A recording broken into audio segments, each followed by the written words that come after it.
대구문화방송이 최근 집중적으로 보도했던 대구문화재단 관련 소식입니다. 친인척에게 일감을 몰아주었다는 의혹을 받던 대구문화재단이 혁신 방안을 내놨습니다. 문제가 된 간부는 사표 냈습니다. 하지만 제대로 된 조사 없이 나온 것이다 보니 대책도 문제가 많다는 소리 듣고 있습니다. 윤영균 기자가 보도합니다.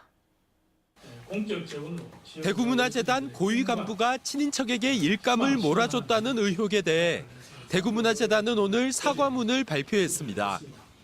무거운 책임감을 느끼고 또 지역문화예술인들 그리고 또 시민 여러분들께 진심으로 사과의 말씀을 드립니다.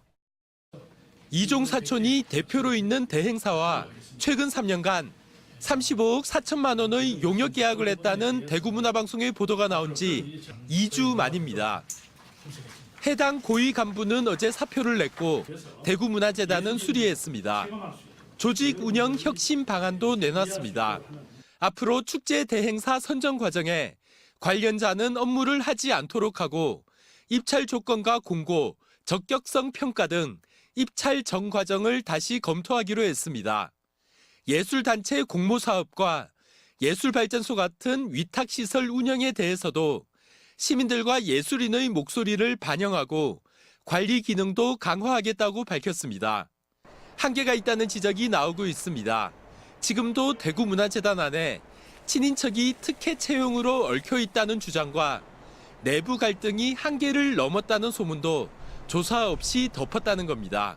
무슨 친인척이라는 사실은 전혀 사실 무근이고 확인되지 않습니다. 그리고 여러분도 잘 알지만은 누구하고 뭐 사돈 팔촌이고 친인척이고 이런 것들을 확인하기가 사실은 쉽지 않습니다.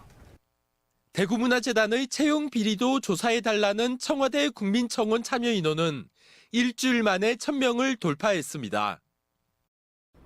그동안 대구문화재단과 관련된 의혹을 조사해온 대구시는 오는 5일, 그러니까 다음 주 월요일부터 3주 동안 정식 감사를 하기로 결정했습니다. 제가 문화체육관광국장으로 부임을 해서 문화재단의 인력 지원에 대해서 전혀 없습니다. 그러나 그런 의혹 제기 부분은 이번 감사에서 일정 부분을 조사를 하도록 하겠습니다.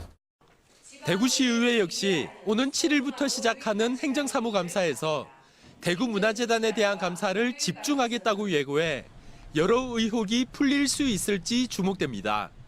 MBC 뉴스 윤용균입니다.